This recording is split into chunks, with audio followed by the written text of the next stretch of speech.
Hey everyone, it's Missy. I'm going to be in the Twin Cities area November 14th through the 18th, offering private and group readings. Visit MissyRenoSmith.com to book.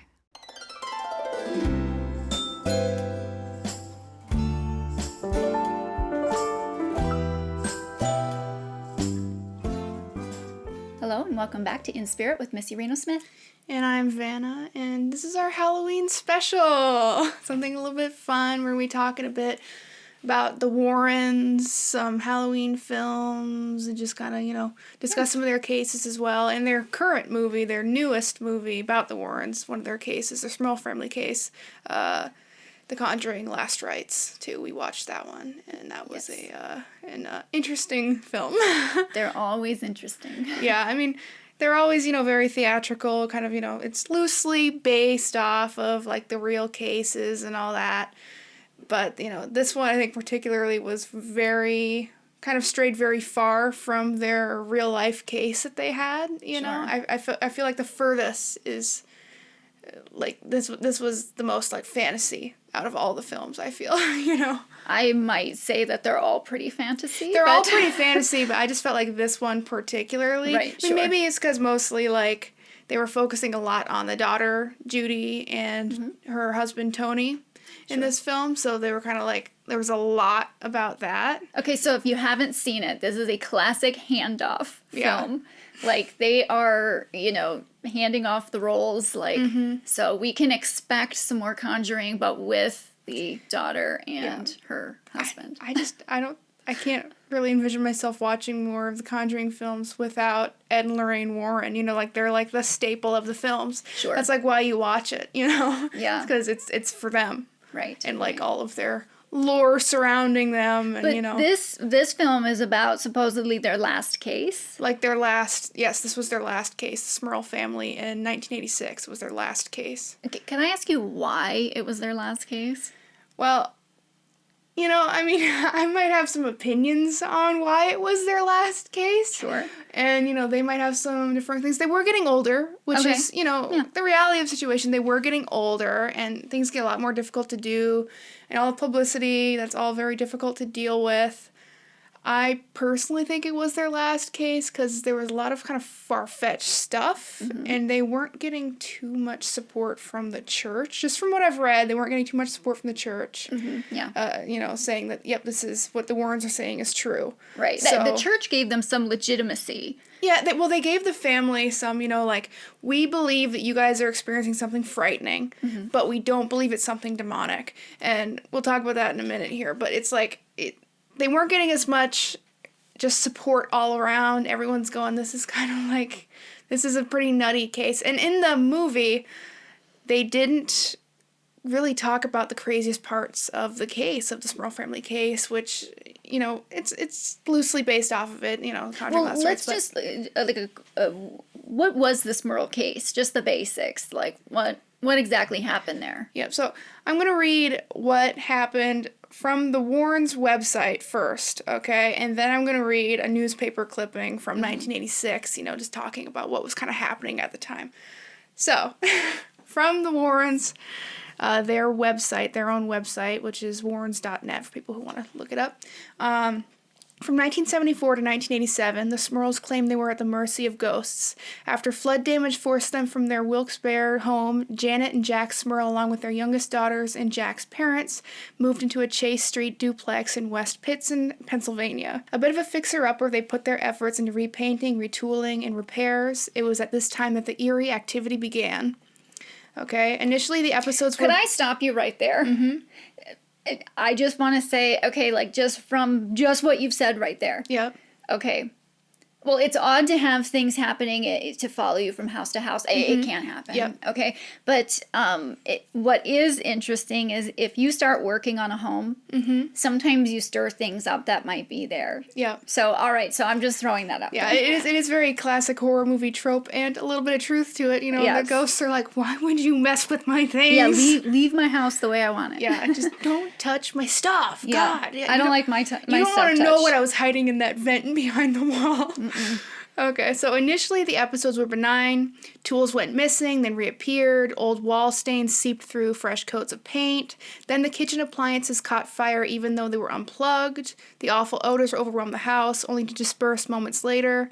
At first, the home seemed to be a good move for the family. Jack was promoted at work. The kids were excelling in school. The in-laws were happy, but that didn't last long. Soon the Smurls were struggling to make ends meet. Mary, Jack's mother, suffered a heart attack. That's pretty unfortunate. The ghostly visits, meanwhile, intensified. Mm-hmm. Mary and Janet claimed to have perceived voices that sounded like one another. Janet thought she heard her mother-in-law calling her name, while Mary thought she heard Janet and Jack in the throes of an argument, laden with expletives. Ooh. They were swearing at each other. Oh, no. Ominous black masses formed and floated through the home. Janet said she was visited in the dead of night by a malevolent force that molested her in her sleep. Then Jack started to experience horror in this home. Lying in bed with Janet, he heard someone whispering, a young woman it seemed. While he turned to face his wife, he watched a shadowy figure run up her leg. After that night, life in the Smurl house grew darker. I bet. And that's something that they did not address at all in the Conjuring Last Rites, was the, there was a bit of the sexual stuff. aspect to all of this. Okay, so let's also state that the father also claimed to have been molested. Yeah, which will be talked about here a little bit, I believe, on this page. That's a very interesting point to me. It is, yeah. So the evil intensifies. A light fixture fell from the ceiling, cutting one of the daughters on impact. The family dog was thrown against the wall.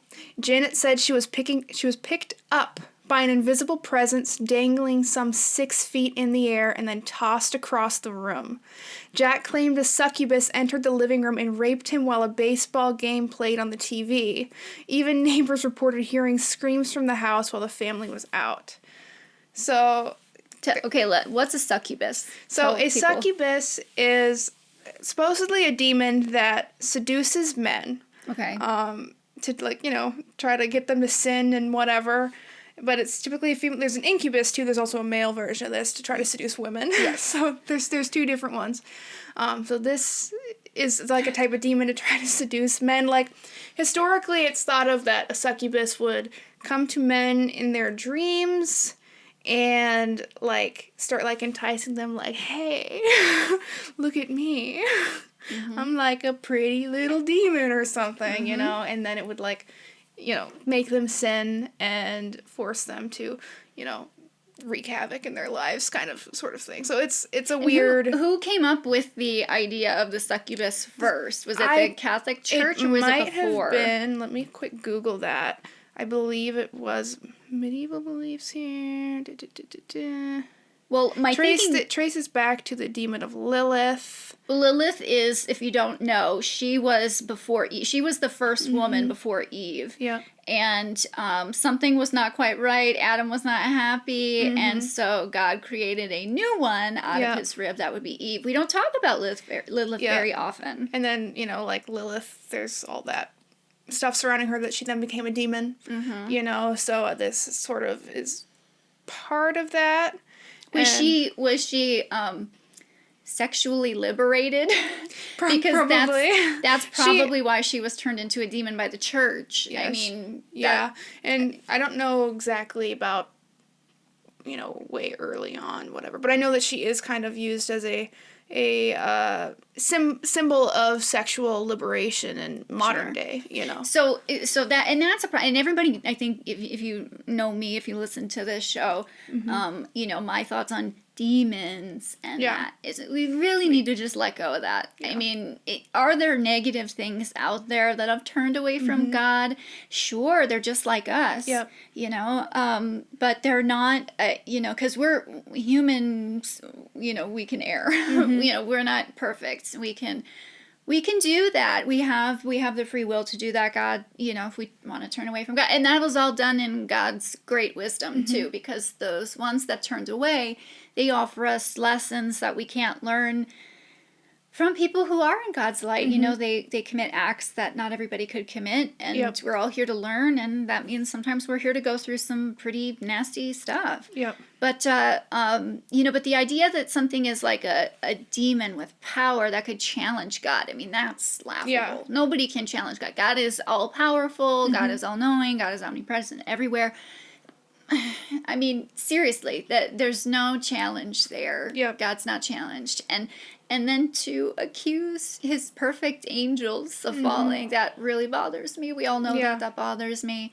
I think that what we have are egotistical people who mess with other people, you know, and gosh, they love to be called a demon. That really, that just strokes their ego in a way you can't imagine. I mean, hey, if I was like a ghost and I'm like haunted a man, I think it'd be kind of fun to be called a succubus, I guess, you know? There we go, yeah. If you're like, you know, you think of something evil. Yeah. I mean, that's very egotistical. And, and in a bad way. I mean, the true ego, I mean, to know oneself, that's not what I'm talking about. I'm talking about false ego, an inflation of self, and that. So, I mean, it's, you know, so in the Warrens, they certainly subscribed to demonology. Yeah, it was big. Yes, they absolutely did.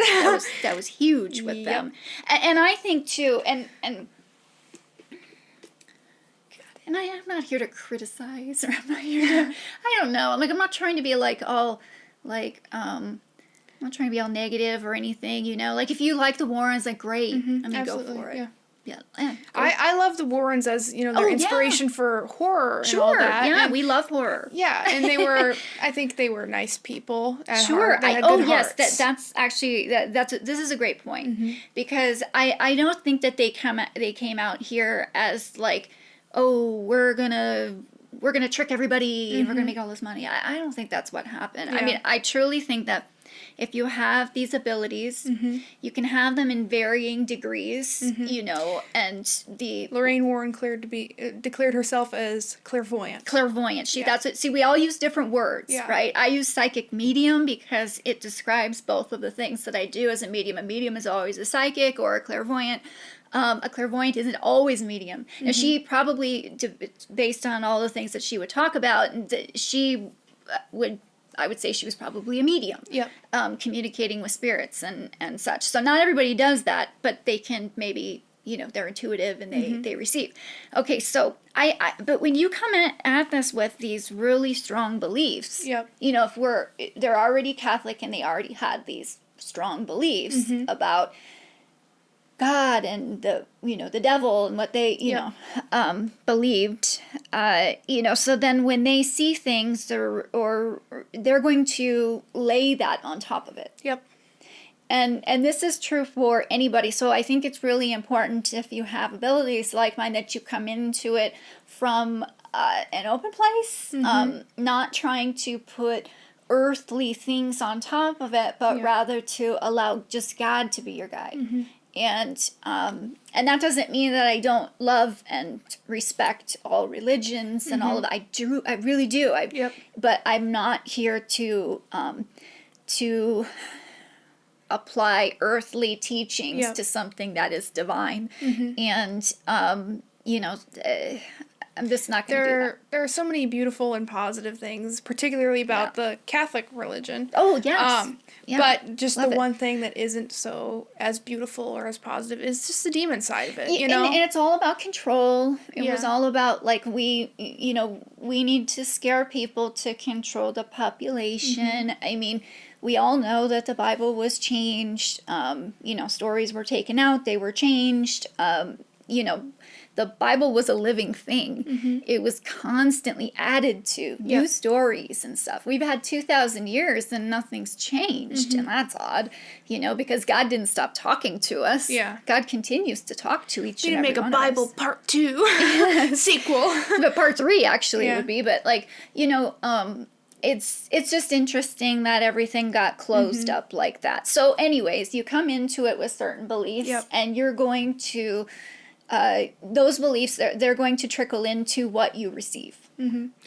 So at the end of this page, end of what the Warrens had to say on their website is, terrified, the Smurls contacted Ed and Lorraine Warren. After inspecting the house, Lorraine Warren, a clairvoyant with several well-known paranormal investigations under her belt, concluded that the Smurls shared their home with 4 spirits: a harmless elderly woman, a young and possibly violent girl, a man who suffered and died in the home, and a demon that used the other 3 spirits to destroy the Smurl family, which was talked about in the new film. That was talked about, that there was a demon, like, controlling them all. And so that was interesting. So next I want to read something, from an outside perspective at the time. Yeah. So this is from the Lakeland Ledger, August 22nd, 1986. So this was during, like, when all the big media circus was happening. They're bringing in all the priests. Lakeland is that's in Pennsylvania? That was, no, actually, that? I believe this was a Florida one. So it was outside. Everyone was coming at them. The media. Right. It was all over. So... Okay, a couple's claim that their century-old house is haunted sounds like an uncorroborated mishmash, but a group of scientists is reluctantly considering an investigation, their chairman said today. We have an open mind, but we tend to be skeptical, said Paul Kurtz, chairman of the Scientific Investigation of Claims of the Paranormal in Buffalo, New York. That's a mouthful to say, as he discussed the case of Janet and Jack Smurl. On Thursday, the demonologist linked with the famous Amityville horror case, the tale of the purported haunted house in a New York City suburb, said he was convinced the Smurl home here was haunted. Edward Warren said he was terrified by a dripping message on a mirror that told him to, quote, get out. Kurtz, who is professor of philosophy at the State University of New York in Buffalo, said, it seems to us that the great to-do has been made about it, and we wonder if it is like that Amityville horror hoax, which was based on imagination rather than actual hauntings. His group, he said, is made of hundreds of scientists and scholars willing to investigate claims of the supernatural. Kurtz said no member of the committee has yet confirmed the existence of real live or real dead ghosts. I like that. And there's an explanation for the Smurl house, he said, but I wouldn't simply assume it is a haunting. Roman Catholic Church officials said they are taking seriously the tale of scary goings-on at the house, but are unconvinced it is the work of a demon. Mm-hmm. So that's kind of where they were a little bit like, sure. There was a little bit of a dispute there. They said, we don't know what it is, that's the problem, said Reverend Gerald F. Mullally. I don't know how you say that last name, but Mullally is how I want to say it. The Scranton Diocese Chancellor, we believe what the family is telling us. It's the explanation for what they are experiencing that we are not sure of. Mullally said the diocese is sending a priest experienced in demonology and parapsychology to help the Smurls. Mullally declined to name him or discuss his training, but Warren said the priest comes from St. Bonaventure University in New York. It's so hard to read this little newspaper clipping, but I'm glad you found it because it's nice to get an outside source. It's especially during the time, right? Yeah, you know what I mean? Because it's so many years later, there's so much more input on it. But this is what they were thinking at the time, and this was kind of nearing the end of it all too. Yeah. So Warren said he visited the house in January in the master bedroom. He said he invoked the name of Jesus and commanded the spirit to reveal its identity. Within seconds, the room told icy cold. Warren said Thursday, there was a foul stench. I would describe it as rotting flesh. Objects on the burrow started to move, and then in front of the burrow, gossamer threads, a mucus-like, smoky-type substance, whirled and materialized on the mirror, spelling out ectoplasm. Plasma. What is that? Spelling out filthy obscenities, telling me in no uncertain terms to get out of the house. Get out. There was a lot of stuff in the movie about the mirror and all that, so it's kind of where that stemmed from. Well, the whole thing about the movie was this mirror. Yeah. It was there was a lot of mirror stuff. There's a lot of mirror stuff. Warren said he was convinced then that the Smurls, their 4 daughters, and the in-laws who live with them were in terrible danger. The family says the demon resisted 2 exorcisms and responded to investigations with growing public attention with more vicious attacks. The Warrens was one of the first to take the Smurls seriously, the family said, to some of that little ending up. Sure. Okay. Well, so there's just a few things that I just want to point out about some of this stuff. When you were reading just from the Warrens' website, the Smurls were experiencing financial difficulty. Mm-hmm. Now, I mean, that's something that a lot of people go through. It's a very common thing. Mm-hmm. But also, I think, when we, should look at everything, skeptically and that, I mean, there were hoaxes that people were, and they were trying to make money and everything. Now, of course, in the movie, they tried to say, we're not trying to make money. We're not, but you do make money off of this stuff. You can sell your story. You can do, and I don't know if they sold anything. I don't know. I mean, but I do think that that's important to note. I don't think that should, I mean, it's such a common thing to, find it right now, our economy, I mean, people are, there's a lot of people going through that right now, and you could, and when you're down, I mean, if you've got something negative around you, I mean, it takes advantage of all those things. I mean, any time that I've gone in and I've had to work with somebody who had something negative, lots of things were going on. Yeah. In their, maybe a divorce. There could be, financial things. There could just depression and all of that. So, I mean, that's pretty common. But, I don't know. Any medium who comes into a situation like this, they shouldn't be adding to the drama. I would never walk in as the newspaper had said, the Warrens, they were like one of the first ones to take the Smurls seriously. Yeah. I think, no disrespect to the Warrens or anything, but I think there were a lot of times when they were really, really quick to believe people. Sure. And there are so many other humanly things that can, affect I have gone into many homes and there was nothing there. Yep. And and it's possible that it could flee, because it doesn't want me to come in with my angels and all that. Maybe it doesn't want me there, I'll say that's very possible. But there's also a lot of times where I've gone in and they're just having trouble, like those EMFs and everything. I mean, that makes you uncomfortable. Yeah. You got you need to get that taken care of because you're going to think something's watching you. Yep. And, there's sleep paralysis. People go through that, and sometimes they think there's something there doing it to them when really that's a natural, normal thing. It's happened to me. I know it's scary. And mental illness. Mental illness. And that is a very, very serious thing. And a common symptom of some certain mental illnesses is believing that there are spirits or demons. Yeah, and like religious delusion too. Yeah. Like just being very devout and something, and that I know that kind of goes into the mental illness category and everything. But I think that some people go to extremes sometimes based on their belief system and that. So now, and I'm like, I go anytime I'm called in, I go into that situation with an open mind. Yep. And whatever somebody, I take them at face value. If they're experiencing this, I believe that they're experiencing this. What is the cause? That's what we need to figure out. Yep. I'm not trying to, I would never go in and accuse somebody and, but if I think it's not, if I don't think it's, something from the other side, a ghost or something negative, I'm going to tell them. Yeah. I'm not going to lie and try to and I'm not going to try to beef up the situation. Yeah. And that's not to say that I haven't been affected. I mean, I once got a burn and everything, but I was very nonchalant about it. I was like, oh gosh, there's never got a little burned. There's really never an actually good reason to make more fear. No, there's never a good reason to do that. No, so it's not helpful. It does not help in the slightest. And like you said, when you got a burn, just nonchalant about it. Got a burn. Oh, what happened? But this is the worst they can do. A ghost can't kill you. Well, in my mind too, that's where I went, and I was like, wow, that's cute. Yeah. This little cute little ghost gave me a little burn. Oh, I just want to pinch your cheeks. I really don't go in and some people will go in and be like, get out and you're bad, and they're I don't know, they're just trying to like Ed Warren did, the name of Jesus, leave, all that kind of like an exorcism thing, and that does create a lot more fear. Also remember that if something is there, whether it's a ghost or something negative, they're still a child of God, and so I think that it's important to go in with respect. So I just have some major disagreements with how certain people work. Yeah. I didn't know the Warrens, of course. I don't know their family. I'm not trying to, I just wouldn't do that. That's not my style. I don't think it's helpful. I think it can be harmful. Yeah. And something I want to briefly talk about that was kind of talked a little bit about in this movie, The Conjuring Last Rites.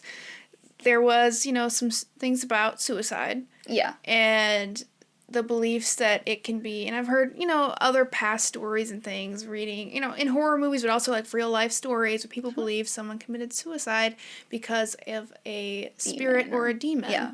And I think that is very just kind of disrespectful and dismissive of that person, and what their feelings, what they were going through, and also just, dismissive of mental health problems in general, Sure. And it can result from that own the person who believes that from their own fears and everything. But I think we need to be very sensitive to that. That's huge. We as a society, we always try to, shy away from that and try to make up any sort of reason about why it happened, but the real reason is that person was hurting and they were mentally ill. And I don't think that should be shied away from. That should be, Depression is, it's a very common thing, and it can get out of control. And then there can be other things going on too, like even, kind of, other mental health issues and that. And I don't think that we should blame all of that on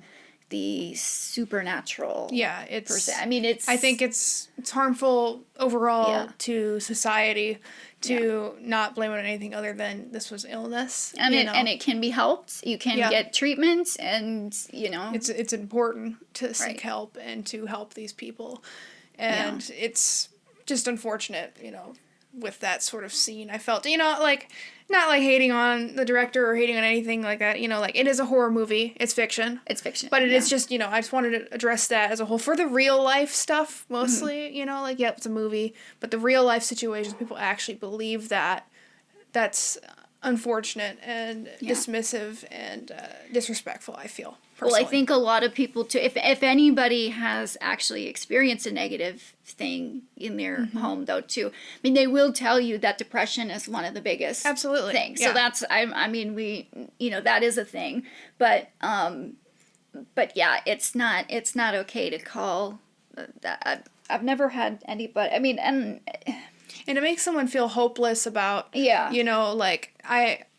thing is making me depressed, but no one can, get rid of it or something. And then, that's, you can get rid of it. You can move on, and you can get better. You can always get better. It doesn't matter if it were to be an actual ghost or something. You can always get better.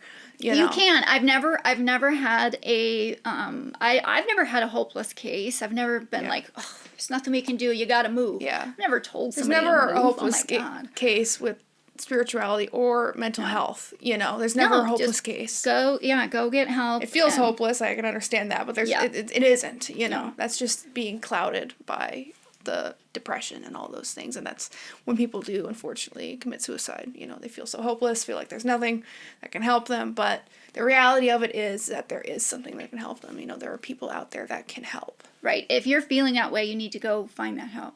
We'll put the number on the screen it's here. 988. If I'm remembering correctly, we've talked about it before in our podcast too. We'll put it 988. on here too. We'll put it on there too. So that's important. That is something important. Was that done out of a disrespect? Maybe just sometimes we're just oblivious. I don't know that the director was trying to do that. I think it's a work of fiction and in film and all that, but it does bring up a more serious issue. It also goes along with belief systems too, because the Warrens were Catholic. In the Catholic Church, suicide is a sin. So they're putting their belief system on something. That happened. So scary. It is. It's very. But which is why I think it's important to let God be your teacher, truly, if you have abilities like this. Just listen. Don't put fear on it. Don't, there's so much wonderful information in the world. And there's so many wonderful things that are in religion that are so helpful and amazing and that. But we have to be able to say, what works and what doesn't. And if something is negative and yucky, that's not working. That's not working. In my opinion, that's not working. I don't know. It's just, this is what I do, and I it's hard for me to imagine doing it in another way. Yeah. People do, and that's okay and everything, and I think there's I suppose a place for everything. And but Lorraine Warren, she had such an interesting start, I feel, because it was Ed that kind of got her into it. He was painting haunted houses, like going to haunted houses and painting them, and then she would tag along with him, and then, you know, because I think she kind of knew that she had some abilities beforehand, and she started tagging along with him, and then they kind of, you know, they created an empire, which has now become a movie franchise, you know. Oh, it's a lucrative thing here for their for the family that they still have here, because the Warrens they're gone. Yep, Tony and Judy Sparrow, they run all of it now. They're the daughter and the son-in-law. So I would love to talk to the Warrens one day. It would be extremely inappropriate of me to do so without a family member. Yeah. Maybe on my own and not sharing that with anybody, or you know, I'm not looking for it, but you know, if I ever met one of their family members or friends or something, I would love to speak to them. Yeah. Just to find out more about their their beliefs, their story. Learn a little bit more about them as people, more than like just the stories, you know? Yeah, I would see. Yeah, that's what I would love to. And I did like in the movie The Conjuring Last Rites that they did have this kind of like wholesome ending to them, you know, that they were just very much in love after they retired, and you know, lived out the rest of their days, and you know. That's wonderful. That's wonderful. And you know, I do relate a little bit to them in that, like, you know, Daddy, he is very supportive of what I do. Yeah. And you know, he's not like me. He's not, you know, but he has gone with me on certain things. He'll go with me, and sometimes that's actually, if I am dealing with something negative, I like Daddy to be there with me, because he sometimes it's nice to have a male presence, you know, and that. So I just feel more protected in that, and we're very much in love, and you know, so I relate to them in that. I think it's wonderful that they did what they did together. Yep. So. Yeah. Couple goals. Couple goals is what they were, you know. And it was also nice that they kind of had a lot of like cameos in the end too, like in the wedding of, you know, like there's even James Wan was there, people from the old films too. And they also did actually have Tony and Judy Sparrow in the film too, if you didn't notice them. Oh, great. When, you know, Tony was being introduced to the family, there was a scene, and they were in the living room there, so you get to see Tony and the guy that plays him in the same frame, you know, so that was fun. That's cool. Yeah. I like that. And I love horror. You know, it's because they do what I do, and I really truly understand how it works. It's not scary to me. And so I can enjoy horror films, and so I think it's cool that you're into them. It's been mother-daughter goals. Mother-daughter goals is what we are. Since you were little, even probably too little to be watching them, but you were just different. Yeah, you're different. I treat all my children differently, who you are individually, and that. So and I'm just really, really weird. Well, I don't know. I don't think so. I just think you're. No, I mean, I embrace my weirdness. You know, like. Well, I think you're perfect, but I'm glad you embrace your weirdness and that. But I just think you're unique. Everyone around me embraces my weirdness, you know? We're all unique in it, So anyway, so that's why we like to talk about, and it's so relevant to what I do, because, you know, when you're watching television and movies, I mean, a lot of times that's somebody's only experience with somebody like me. Yeah. You know, I'm not talking just, you know, general, you know, experiences that all types of people have, but with somebody who does it professionally, a lot of times that's your only image of that is somebody who's on the screen, and it's nothing like the real thing. Yeah. You know, at least nobody I've ever met. I mean, the mediums that I know are more like me. I have met some that are pretty out there, and I maybe question them a little bit. Maybe I don't know. Just it's not my thing. The one medium I've ever seen in any movie or whatever that I had, they just, not the whole thing, but like just a moment in general that's like, you, like I see you, was Louise in Insidious, when she knocks on the door in the first movie, and, you know, she's, like, laughing, she's wearing the blue cardigan thing, and she's, you know, it looks just like you, but older. It's because the cardigan, and just, like, she's happy, and, you know, whatever. That moment right there, just that moment, that explains you, but everything else, you know, where it gets, like, negative and crazy. I do like her character, though. But she is such a fun character. I love her. She is a fun character. And I love that actress, too. Yeah. Oh, yeah. And she's, I mean, and the stories have stuff that I think is a little, you know, it's out there and everything, but she's just, but yeah, I do think that she is maybe a bit more of a normal. Yeah. There's glimpses of normalcy in there. You're just not using a gas mask to do a reading. I would never do that. I don't understand the purpose of putting a gas mask on. It's because she was talking so quietly that they had to have, like, headphones connected to it. If we had to do that in real life, I'd do the headphones. Even if you yell and I get, like, painfully hurt, just like he did in the movie, I'd still do it. I care about you. I don't think that I've ever had a time where I was communicating with a spirit or an angel where my voice was so quiet that you couldn't hear me. Like, why would I? She was in the further. She was in the further. But she still had she was using her physical body here, which has a voice box which projects, and I just don't understand why that's necessary. It was just for the aesthetic. yeah, I get it. No, it's for the movie. Like and I can appreciate that, and that's so. And so I don't like to pick everything apart per se, but I do think it's important to talk about what's normal and what's not normal. Yeah, you know, anytime I see where like a medium in a film or something is like scared, that I don't understand why that would be. Yeah. Truly, if you have these abilities, and you fully understand them, and you're, you know, and you're in God's light and all of that, why would you be afraid of anything? I don't understand that. The only thing you're scared of when you do that is how good at it you are. You're like, oh wow, I'm such a great medium. It's a little scary. I got a little spooked. I'm just so good at this. I'm just so good. No, I don't think that. And I don't think like that. But no, I don't think that, like, why should I be afraid? Yeah. Why? I don't know. Like, we were in New York, and I don't want to say where this was because I don't want to, there's a cemetery where somebody's buried, and, like, these kids would, like, you know, go and, like, deface the grave. And as with most cemeteries and teenagers.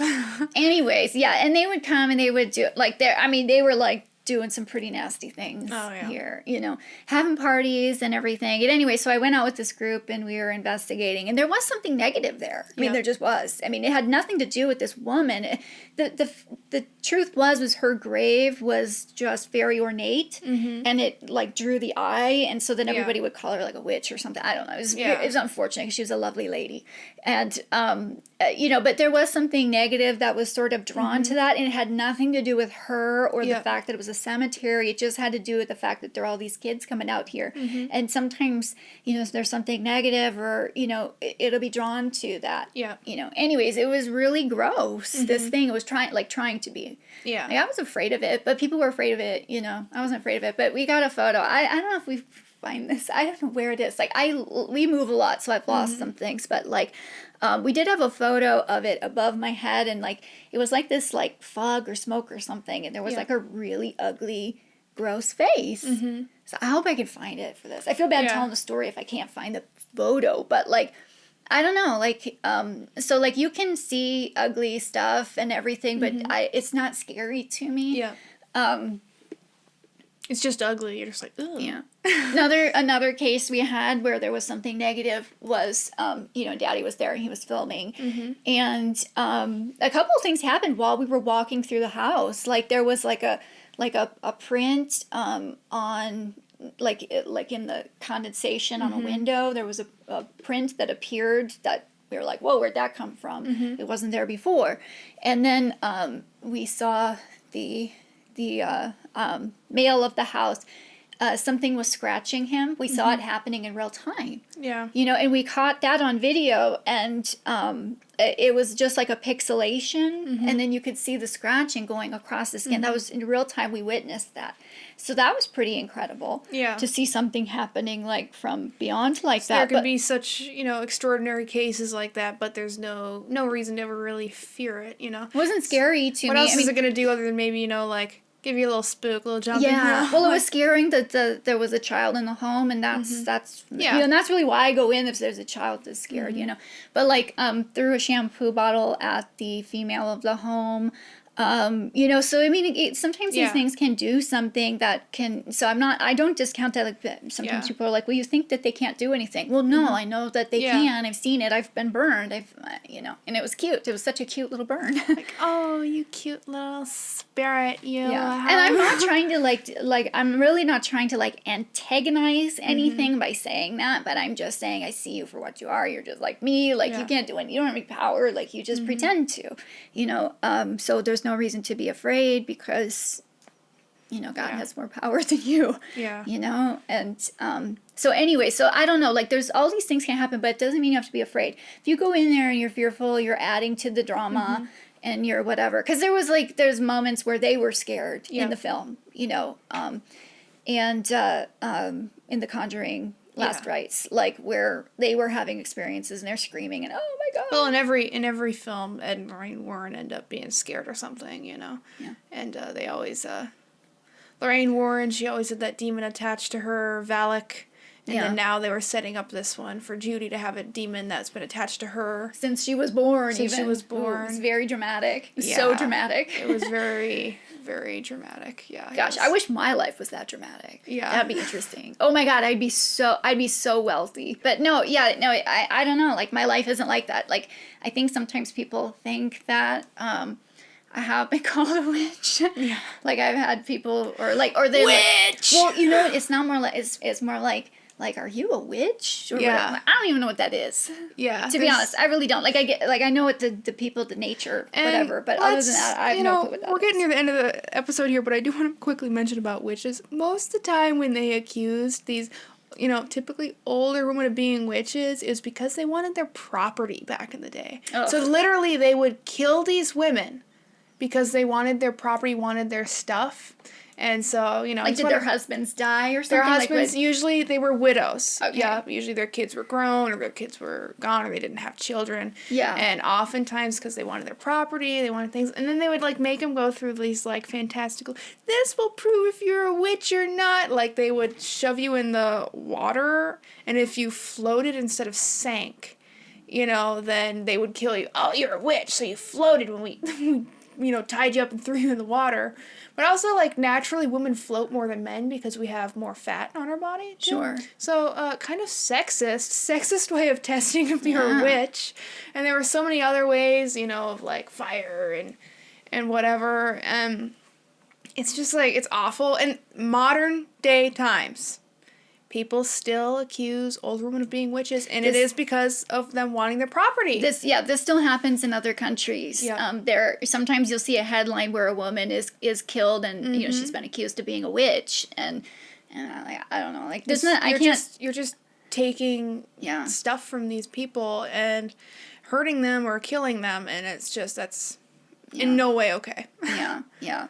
Some people embrace that though. I mean, you can go on you can go online anywhere and you can find people who will do things and say they're casting spells and all of that. Yeah. So they embrace that sort of whatever. I'm not talking about the nature people, by the way. I'm not talking about that's so different. But I'm talking about the other people. Yeah, Wiccans is what you're trying. Yeah, not talking about. Yeah, not talking about Wiccans. No, we're not talking about that. Or pagan. We're not.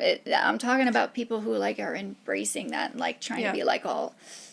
Yeah. Yucky. I don't know. I don't understand it. I don't know why people do that. The ones who aren't Wiccans, aren't pagans. I am not hating on negativity. You. Yeah. Yeah, no, those people are great. They're nice. They're wonderful. No, I'm talking about something else. But so I don't know, it's a weird role to have, this role that I do. You're a weird gal. Yeah, I don't know, it just feels natural and normal to me. To communicate with God, to receive from heaven, that's a normal thing. I don't know.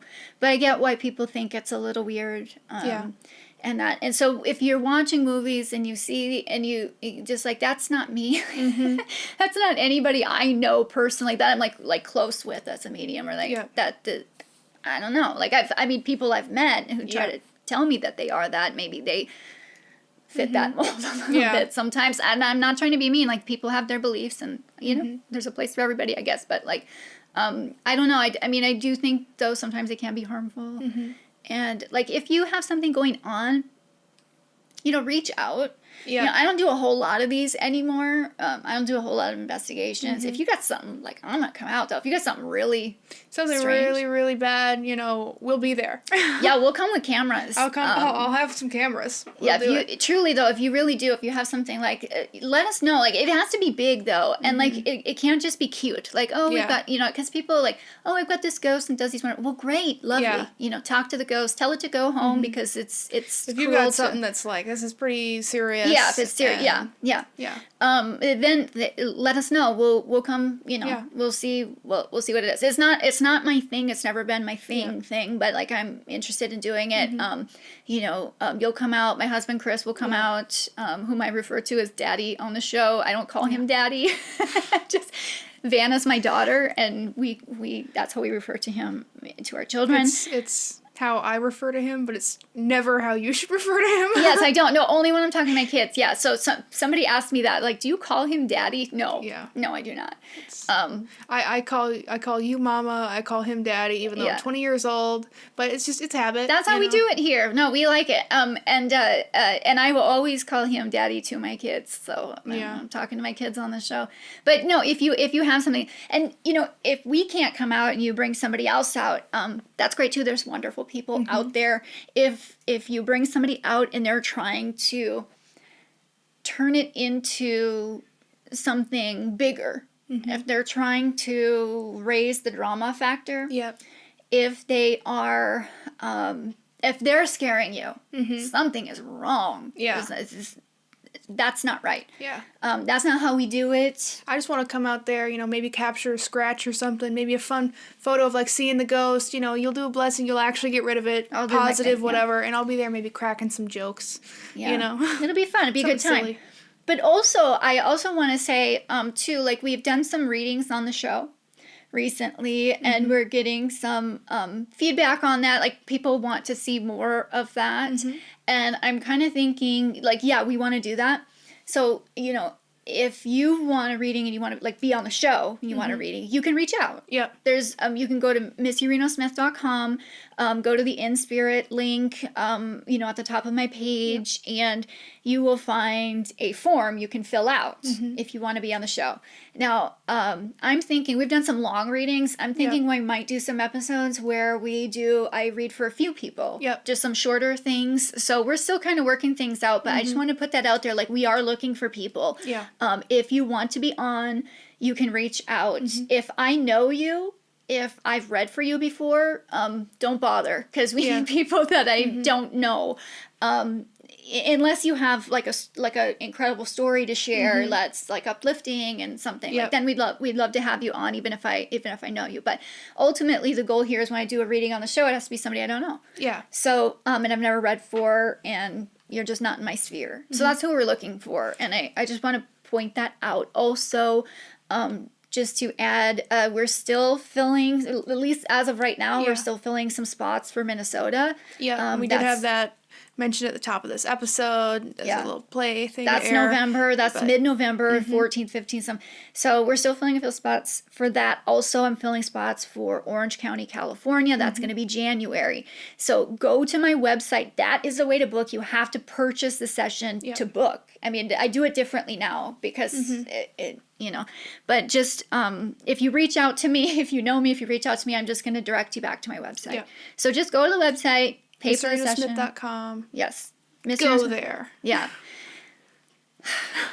So I always have to say it aggressively. Go there. Yeah. I hate plugging myself. But that's just the way it is. Everyone, you know, they want to talk to you. They want a reading. Yeah. You have to go to a certain place, you know. You do. Yeah. Okay. That's just kind of the way it works. That's me plugging, and thank you for sticking with me through that.